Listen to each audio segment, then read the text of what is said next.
ચાલો મિત્રો એક સાથે કેટલી કેરી પાકી ગઈ આમ જુઓ. આ બધી કેરી છે ને પાકી ગઈ છે એટલે આપણે તોડી લેવાની છે. આમ જુઓ તમારે મસ્ત મજાની બધી પાકી ગઈ. તમને સામું બતાવો તે ભાઈ કે પાકી કે નથી પાકી, આગળ કટિંગ કરીને બતાવું ભાઈ. આ કેરી આમ જુઓ ભાઈ, આમ જુઓ તો ખરા કેમ છે બાકી. જુઓ તમારે આવા ફળ નહીં તો આવે ભાઈ તમે કેસર કેરીને. હા જુઓ તમારે. અને આ કેરી આમ જુઓ ભાઈ, આ કેરી પાકી ગઈ છે. આપણે તમારે સામું જ બતાવું તમને. જુઓ મસ્ત મજાની પાકી ગઈ છે.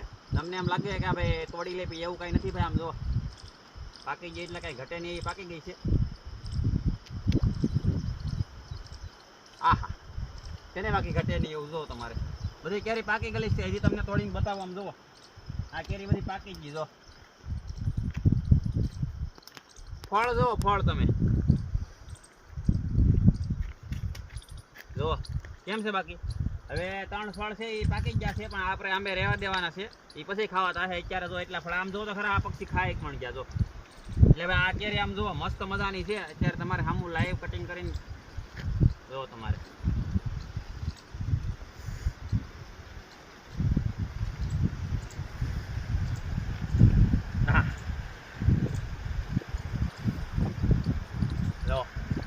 આવી રીતના કેરી ખાવી હોય ને ભાઈ તો વાડીએ છે ને આંબા વાવવા પડે. આંબા જો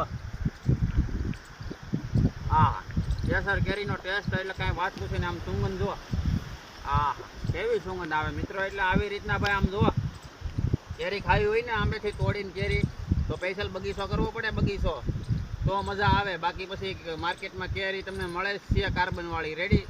જેવી તમને ભાવતી હોય તેવી ખાઈ લેવાય. તો બગીચો ન કરે ને આવી કેરી ખાવીને સ્પેશિયલ તો ભાઈ છે ને બગીચો કરવો પડે. બગીચો ઘરનો મહેનત કરવી પડે. મહેનત 5 વર્ષની મહેનત થાય ને તો આવી રીતના કેરી ખાવા મળે.